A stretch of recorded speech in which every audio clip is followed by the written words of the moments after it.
எல்லாருக்குமே தமிழ் வருஷப்பிறப்பு வாழ்த்துக்கள் சொல்லிக்கிறேன். கண்டிப்பாக ஏதாச்சும் ஒரு ஸ்பெஷல் டே வந்தாலே என்ன ஸ்வீட் செய்கிறீங்க அப்படின்னு தான் வீட்டில் கேட்பாங்க. அதுவும் ஸ்பெஷலாக செய்யுங்க அப்படின்னு சொல்லுவாங்க. அது உங்களுக்காக தான். நீங்கள் இது ட்ரை பண்ணி பாருங்கள். எப்படி பண்ணுறது பார்க்கலாமா? அதுக்கு பச்சை பருப்பு எடுத்து கடாயில் போட்டு வறுத்துக்கோங்க. கூட ஜவ்வரிசி பச்சரிசி போட்டு நல்லா வறுத்துக்கோங்க. வறுத்துட்டு நல்லா வாஷ் பண்ணி வச்சுக்கோங்க. குக்கரில் இந்த மூணுத்தையுமே போட்டுக்கோங்க. போட்டுட்டு ஒரு ஸ்பூன் நெய் போட்டு ரெண்டு கப்பு தண்ணி ஊற்றிக்கோங்க. ஊற்றிட்டு ஒரு 4 விசில் எடுத்திங்கன்னா நல்லா வெந்துடும். அதில் 2 கப்பு வெல்லம் போட்டு நல்லா கரைச்சிக்கோங்க. அது கரைஞ்சதும் ஒரு ஸ்பூன் நெய் ஊற்றுங்க. ஒரு கப்பு தேங்காய் பால் ஊற்றி நல்லா கலக்குங்க. கலக்கிட்டு ஏலக்காவை தட்டி அதில் போட்டு சிம்மில் வச்சு ஒரு 5 மினிட்ஸ் கழித்து இறக்கிடுங்க.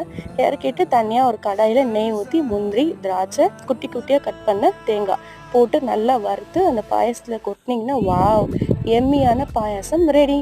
அது செஞ்சு பார்த்துட்டு சொல்லுங்கள் ஃப்ரெண்ட்ஸ். தேங்க்யூ ஃபார் வாட்சிங்.